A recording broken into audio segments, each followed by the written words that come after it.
afternoon, Milton Keynes. Can I start? Thank you, Matt, for what you just said, but thank you also to the Fire Brigades Union for all its support over a long time. And this truck here has toured the whole country. We addressed 10,000 people in Liverpool from this truck. We were at the Durham Miners' Gala. We've been at so many places. This truck goes where it's at. And while we're on that, can we also thank the Fire Brigades Union and all the other emergency services, because they're the ones that we rely on. They're the ones who get condemned when they demand justice. They're the ones that get thanked when they pull us out of fires and pull us out of floods and pull us out of car accidents. They are a daily reminder of the kind of society we live in, where we value our public service workers and don't condemn them to wage freezes and cuts and privatisation. Thank you, firefighters, ambulance workers, police, and so many other emergency services for all that you do.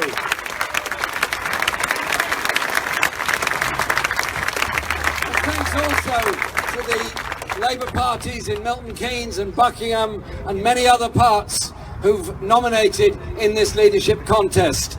And when we came for that inaugural meeting for the local election campaign at the Ridgeway Centre, 600 members were there. They put their all into carrying a good, strong Labour message all through this city. And I tell you what, this leadership campaign is about leadership of the party, yes, but it's also about our campaigning abilities to offer people something different, something alternative, a society that cares for all, not nourishes the wealth of the few. And that's why we're going to gain seats here in Milton Keynes in the general election.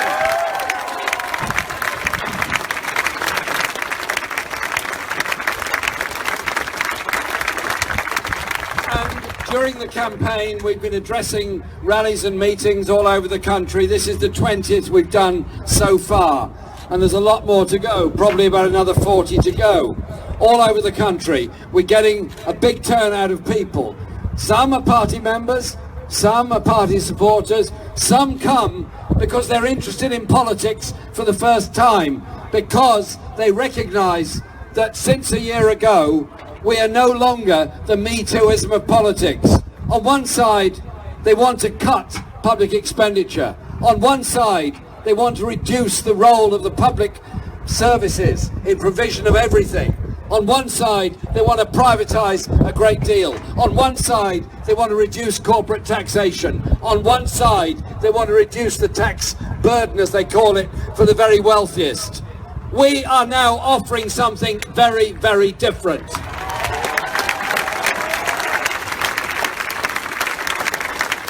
A year ago, I'm sad to say, that in Parliament, the official Labour position was to abstain on the welfare reform bill and the £12 billion that was going to take from the poorest and most vulnerable in our society. No more is that the position. We want to defend and support those who are most vulnerable within our society. And on the wider economic strategy, as my good friend John McDonnell has pointed out, that austerity is a political choice, not an economic necessity. They took that political choice. We take a very different choice altogether. But then you look at the levels of cuts and inequality that are present in modern Britain, and you think, is this right? Is it necessary? Why do we constantly listen to a refrain that says this generation is relatively well off?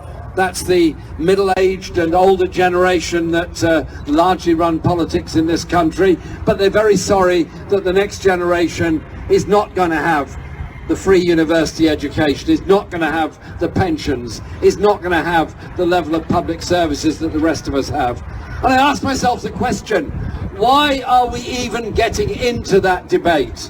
Surely a society that comes together, that cares for all and everybody, would absolutely see as a priority to make sure that all the scientific and technical advances are made lead to a greater distribution of wealth, a fairer distribution of wealth, and that the next generation would be better off than this generation.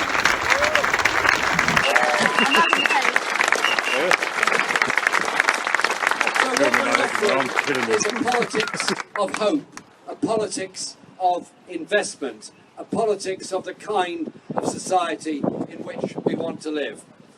And people say, well, that's all very well.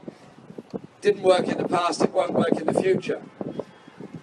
Those people that met during the dire days of the 1920s, after the general strike, those people that met in the depths of the depression of the 1930s, talked and thought and fought for a different kind of society and a different kind of world. And you know what? 10 and 20 years later, we had a national health service free of point of use.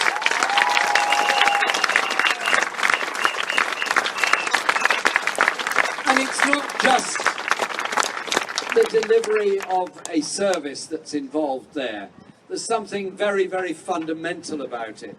The National Health Service, free at the point of use, healthcare as a human right for everybody in this country. That was the most amazing achievement of almost any government in modern British history. But as Diane said, our NHS might be protected with its name, and every politician that now speaks say they love the NHS and it's safe in their hands. And then you talk to anyone working in the NHS, the pain in their eyes and their voice when they know there's insufficient doctors at an A&E department overnight, when they know there's insufficient nurses on a ward dealing with often very dependent elderly people, when they know there are home care workers and home visiting nurses who cannot cope with the workload they've got and the stress and pressure that they're going through. Then at the same time, they're told that two things must happen. One is that the private finance initiative debt incurred by almost every hospital is the first priority of payment. So we pay out to the banks that have done very well out of the NHS ever since PFI came in, and we carry on doing it. I think things should change in that department. And then we're also told that the efficiency of the NHS will improve with greater levels of privatisation. Well, the Health and Social Care Act required 49% of all NHS services to go out to the private sector. Large profits being made on that. Sorry, I want our money to be spent on our NHS, on our NHS employees, and I want those services directly in-house, provided by the NHS. But the NHS has huge problems and issues to deal with. I was very pleased that Diane mentioned mental health in her speech. I feel very passionately and very strongly about this. There's a lot of us here today in this square, and it's a beautiful bright sunshine, and we're all together, we support each other. During our lifetime, a quarter of us are going to go through a crisis of stress, a crisis of isolation, a crisis in which we're not quite sure where to turn to and who to turn to. Some of us will get through it with the love and support of our partners, our families and our friends, and we'll get through. Others will go to mental health services and get support, and hopefully will get through. Others won't, because of the mindset of too many in our society that prefers to make jokes about stress and mental health rather than saying it's something that could happen to all of us. And that in everybody there has to be support and care for them. So it's our job as a movement, as a community, to reach out to people and support them. But it's also our job as a community to make sure that there is in our NHS, that the mental health services are properly funded, and that young people going through stress don't feel that the macho culture means it's impossible for them to seek the help that they need. Reach out to everybody. Make sure everybody is supported. Surely it's those principles that gave us an NHS in the first place. It's those principles we want to bring forward to the wider society in which we live. And then when people say, well, that's all very well what you're doing there, that's all going to cost a lot of money. Yes, health does cost a lot of money. Yes, it's necessary. And yes, we have to be prepared to spend and invest that money in the NHS. But you also have to say, well, in paying for it, you've got to make sure that there is a real contribution made by everybody in this. John McDonnell has put forward proposals for an expanding economy and a more efficient way of doing things. Firstly, if you want everyone to pay their fair share of taxes, and you don't want people pushing their money over to the Cayman Islands or somewhere else rather than paying taxes here, and you have newspapers saying, well, somebody is so rich and doing so well, they can no longer afford to live in Britain because they can't afford to pay the taxes, it seems a bit of a misnomer to me. Surely, if you want to collect taxes, you don't cut HMRC's staff. Instead, you don't impose a wage freeze on all those members of the PCS and other unions. And in this Brexit era, we have some decisions to make on the direction our economy goes. There are those on the right in the Tory party who would say, well, yes, the way forward is this. We'll develop an offshore service economy on the fringes of Europe. We will attract any amount of funny money in, and any amount of funny money can go out someplace else, and we'll attract them in by lowering corporate taxation, lowering taxation for the very wealthiest, and as a result, the cuts will take place in every other area. To become the bargain basement offshore island of Europe, or are we going to be expand the economy with a high level of public services and an attitude to the economy that is inclusive of all within our society? And so that requires a thought process in economic thinking, which is that nobody and no community should be left behind. So we invest. John has proposed a national investment bank of £500 billion to improve infrastructure investment across all parts of the UK.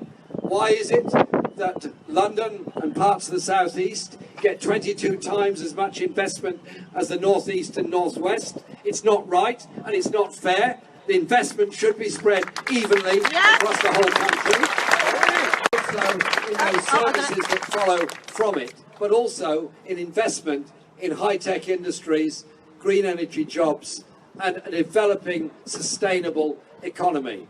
For too long, we've encouraged people to do research, encouraged people to invent, encouraged people to develop new products and new ideas, and then a short-sighted, high-profit-taking banking system is not interested in them, even when we bail them out with £300 billion of quantitative easing, and those inventions go somewhere else and are manufactured somewhere else.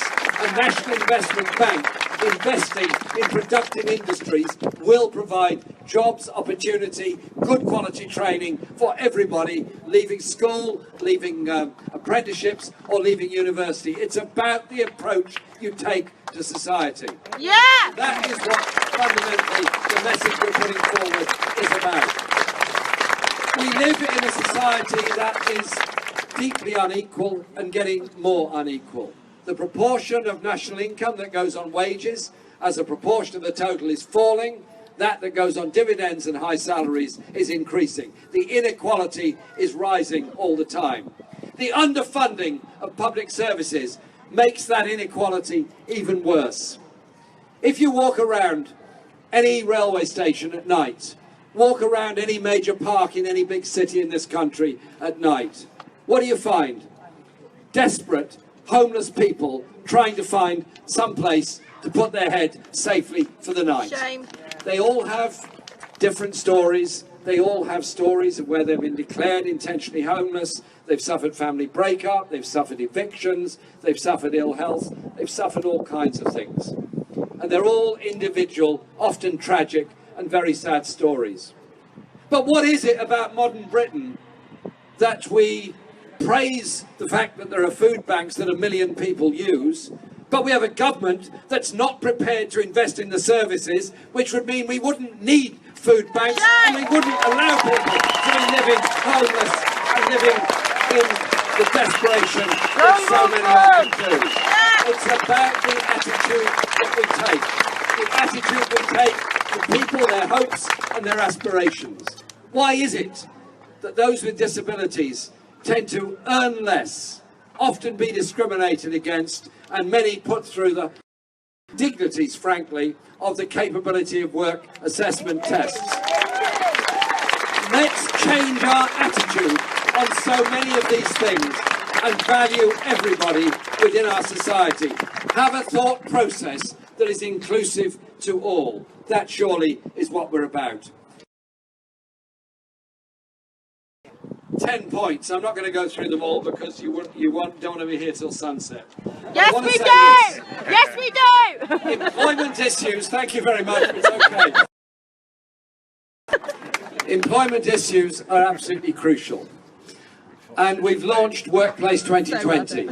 Workplace 2020 is about campaigning for decent rights at work and opportunities at work for everybody. And it's been launched with the support of the affiliated unions, the party, and many others. We're taking evidence from unions, yes, from self-employed workers, from employers, and many others about what the world of work should look like.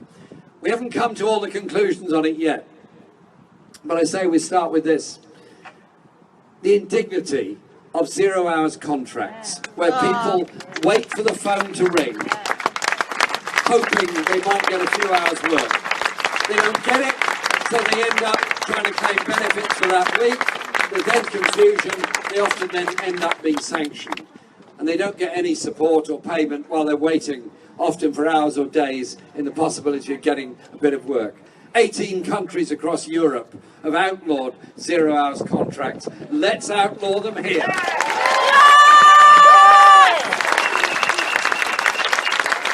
And the degree of insecurity at work, where agencies tend to employ people, thus avoiding employment rights, that employment tribunals are allowed to charge costs and fees to anyone taking a case there, thus a deterrent to it. Let's do a couple of things here. First of all, let's abolish employment tribunal fees and give everybody access to justice they should deserve. And deal with the issue of contracted out and agency working. Because what is happening in this sort of free market regulation free idea is there's grotesque levels of exploitation going on. My good friend Dennis Skinner, MP for Bolsover, who is strongly supporting our campaign, used to work in Shirebrook Colliery in Nottinghamshire. When he worked there, everyone was employed on the same conditions. They were all members of the union. There was an efficient management structure. There was a strong sense of the mining community all around. And there weren't arguments between people because of their ethnic background or because of their nationality. They worked together because they were miners working together who absolutely depended on each other for their very own survival and safety. There was that strength of community. The Tories came along in 1979, won that election by promising £10 notes for a fiver to everybody, and proceeded to destroy manufacturing industry in Britain and take a sledgehammer to the mining industry. All these years later, much of the spirit is there in many of those communities, but Shirebrook is something different. It's now a warehouse run by Sport Direct, where even an all-party select committee of the House of Commons described the conditions as appalling and disgraceful, where ambulances are frequently called to deal with ill health. Fire tenders are called because of danger in that place. The vast majority of people in it are on 0 hours contract, where the aggregate of their average weekly wage doesn't get anywhere near to even a national minimum wage.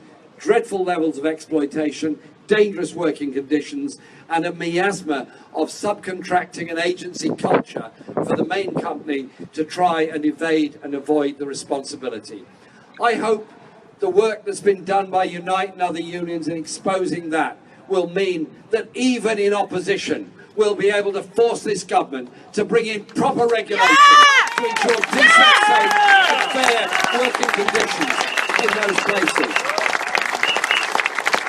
And then you look at other jobs that have been lost, such as in PHS, where Philip Green works so hard during the 3 days a week he's in Britain. He has to go to Monaco for the weekend to recover. And that's, of course, where his tax income goes as well. Well, is it really right that we should have somebody who was even appointed a government minister, who is a tax exile, who buys a company like BHS, destroys and runs the whole thing down, leaves the pension fund in a desperately parlous state, and hundreds of people without work, and hundreds of stores closed? Where was government intervention to protect those jobs and make that company be properly run?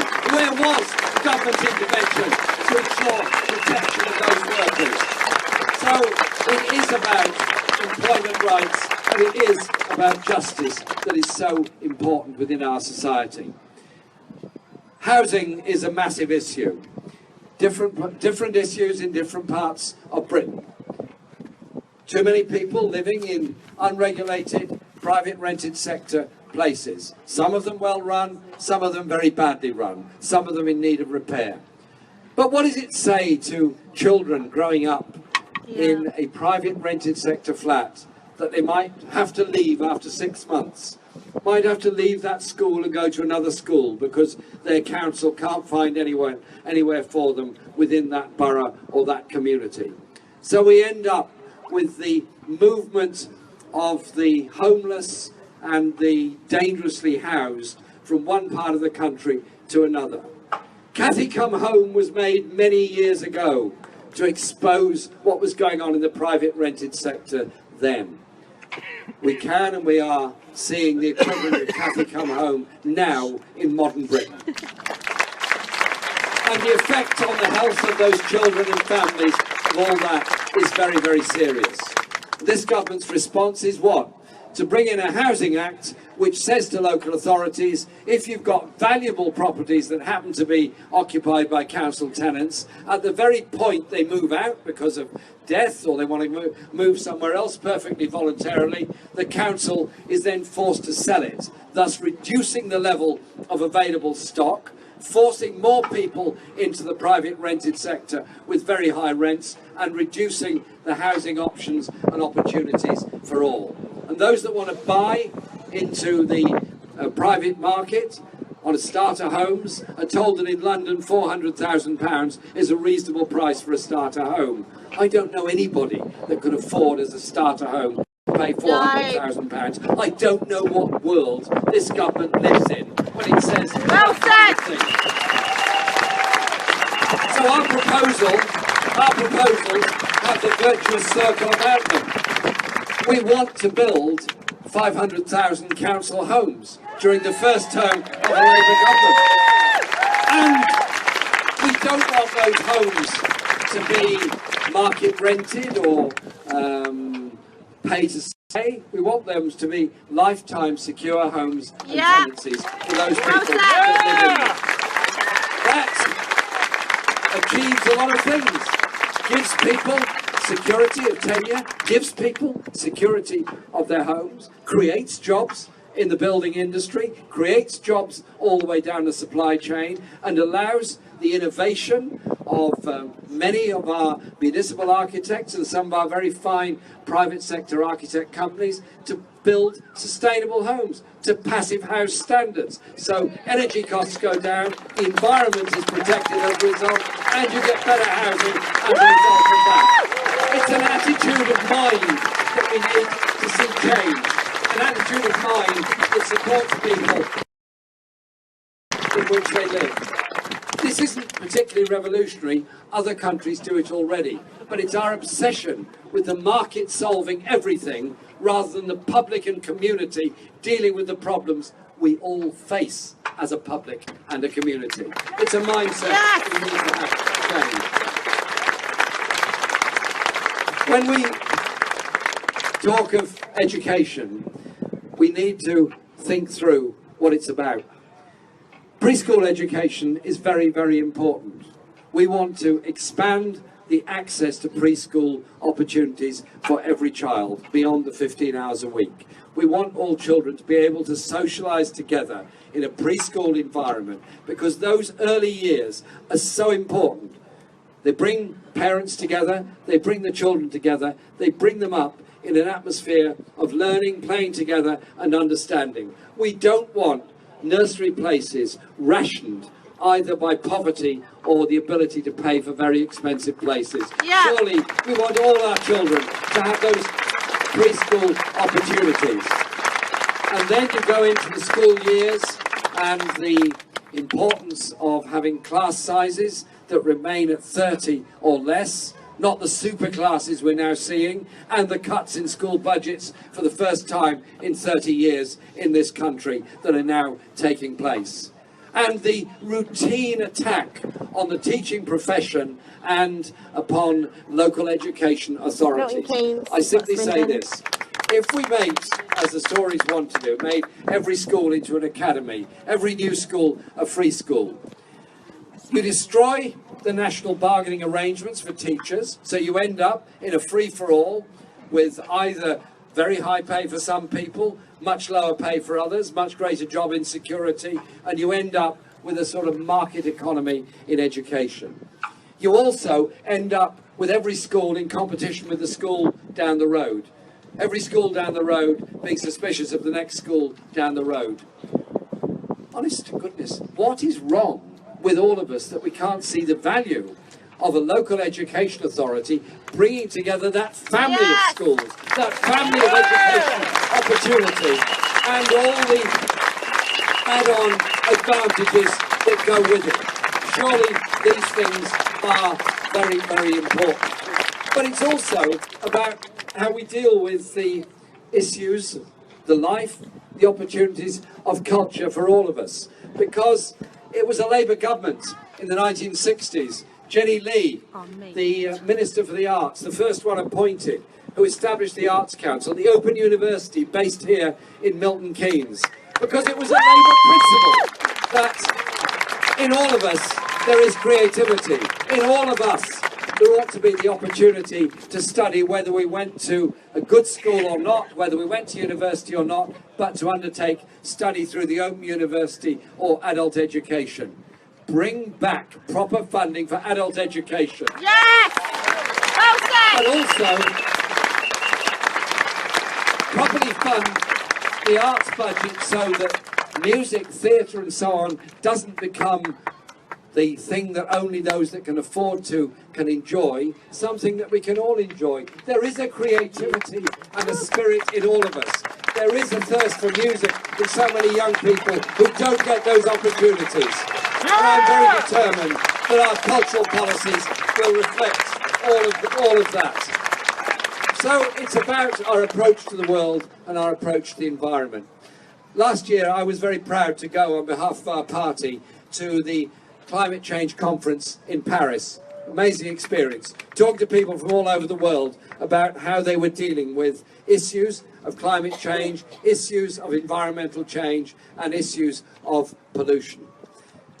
We have to be much more aware, much more active, and much more determined on all of this. That means an attitude of mind which is about protecting the natural world and the ecosystems that go with it, that is about sustainability in buildings, that is about the way we deal with air pollution and water pollution. And you know what? You can't do it on your own. If we pump up into the air foul effluents and gases, they go somewhere else. They land somewhere else. They pollute somebody else. If somebody else pumps raw sewage into the sea, it flows somewhere else and lands on our beaches. You have to do it internationally. And I want a Labour government that will sign up to all of those international conventions.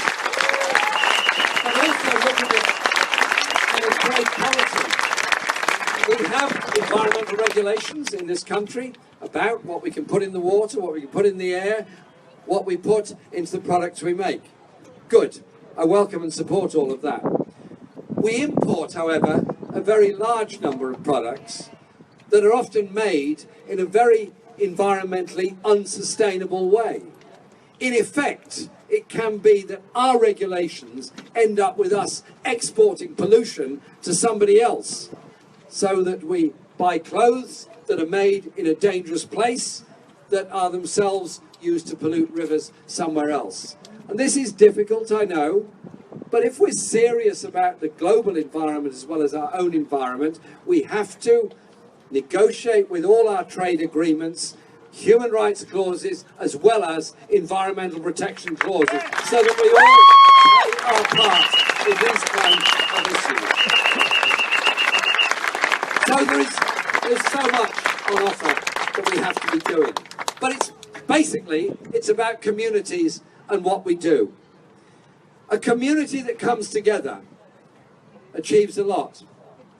If a community, however, decides that the shortage of school places, the waiting list at the doctor's surgery, the problems in the local hospital, can all be blamed on the black family living next door, or be blamed on a Lithuanian migrant who happens to be working and living next door to you.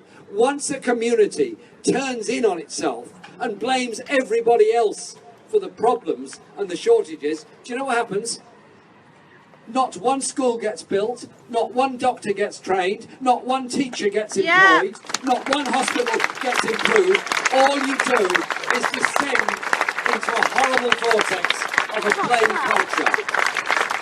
It's communities doing things together that achieve the most. And that's why the unpleasant events that have taken place with hate crime across this country since the vote in the European referendum can best be dealt with by all of us coming together and saying we are a community together, we want to achieve things for everybody together. And so it's politics that brings about that change, and it's how political change comes about. We lost the last general election.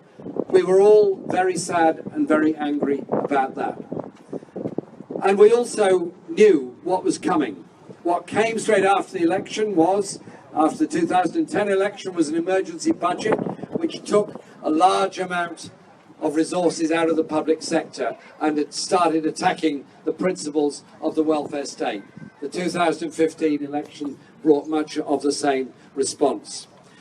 We also had 5 years of being told that the banking crisis of 2008 was caused by, allegedly, too much public expenditure, as though firefighters, police officers, nurses, care workers, teachers, doctors, all those people were so greedy that they crashed the economy. I beg to differ. I think it was much more to do with bankers, unregulated bankers, who damaged our economy at that time. But unfortunately, our response as a party was not strong enough. Was not strong enough between those elections or during the campaign itself. To win an election, you have to offer something very, very different. If we go into an election offering good things, which we did, but underlying it was saying we're going to continue the public sector pay freeze, we are going to continue making cuts in public expenditure, we are going to continue underfunding our local government, it's not a particularly attractive proposition. But if instead we say, look, the issues that face modern Britain are serious, the need for investment, the need to tackle the appalling levels of inequality, and the need to give hope, opportunities for everybody in our society, particularly for the young in our society, then I think we begin to get a different political response. And it can't have escaped the notice, or it may have done, of some of our media and some of our people that think very deeply about these things, that the response has been that 300,000 people have joined the Labour Party in the last year. And they've joined for a reason, because they want things in society to be rather different and differently run. And so this campaign is, of course, at one level, a campaign for the election of the leader of the Labour Party. But it's actually about what we do as a party and as a movement, and how we challenge the narrative that the Tories are imposing on this country. How we enthuse, excite and mobilise people to win things in their own community and ultimately win things for all communities. And that is exactly what is happening in the Labour Party at the present time. And to those people that say, well, we don't like this, the way things are going, and therefore we're not prepared to play ball, I simply say to them, come September the 24th, this election campaign will be over. Come September the 25th, get on board, join in, and take the fight to the Tories.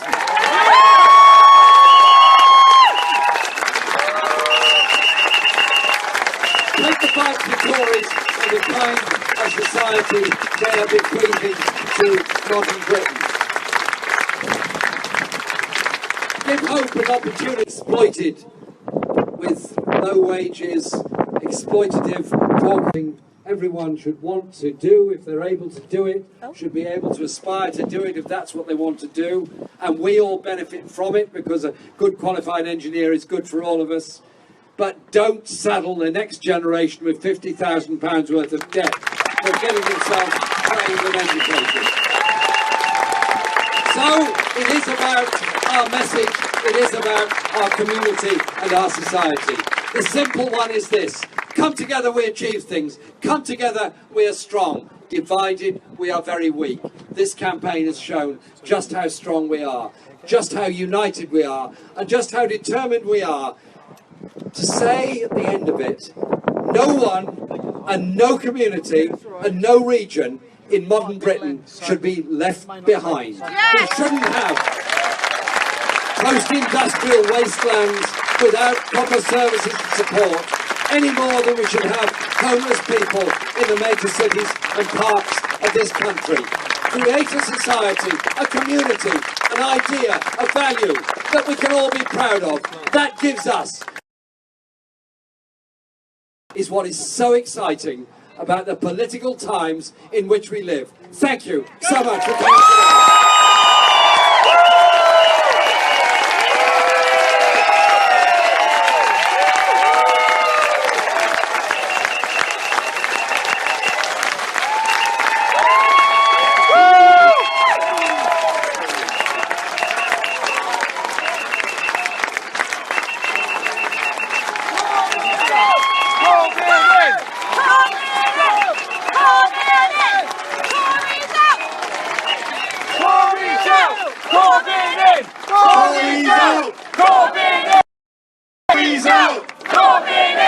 Tories out! Corbyn in! Tories out! Corbyn in! Tories out! Corbyn in! Tories out! Corbyn in! Tories out! Corbyn in! Tories out! Corbyn in! Tories out! Corbyn in! Tories out! Corbyn in! Tories out! Corbyn in! Tories out! Corbyn in! Tories out! Corbyn in! Right, can we just say, I think we've got all the speakers back up on stage, so just give a big thank you to all the speakers.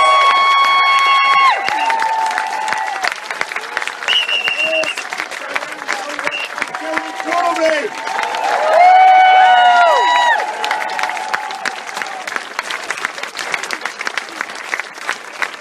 Milton Keynes, you've been fantastic today. You've had a fantastic rally, the biggest political rally Milton Keynes has seen, and that says something now. The people who want to attack this campaign, attack our campaign, your campaign, say you won't win elections with rallies.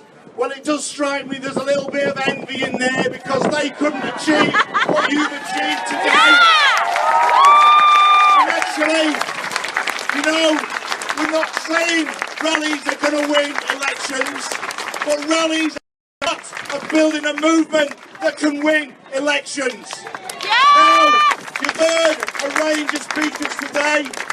You've heard the ideas of people from all sorts of backgrounds who want to see change. And I think you're here because you want to see change as well. Yes! Change! Well, I'll tell you this, it's not going to be handed on a plate. There are huge forces ranged against us, huge forces in the media. Every day, stories are churned out to attack Jeremy Corbyn and his campaign. It's a Milton There are Keynes, not rich and Swindon. powerful people pumping money in to defeat this campaign. And the only way we will win is if ordinary people like yourselves get involved. So I would say, join the Labour Party, but don't just join, get involved in the Labour Party. Say what you want of the Labour Party. Join your trade union and say what you want from your trade union. And speak to your family and your friends and your workmates and the people in the supermarket or the club or the pub.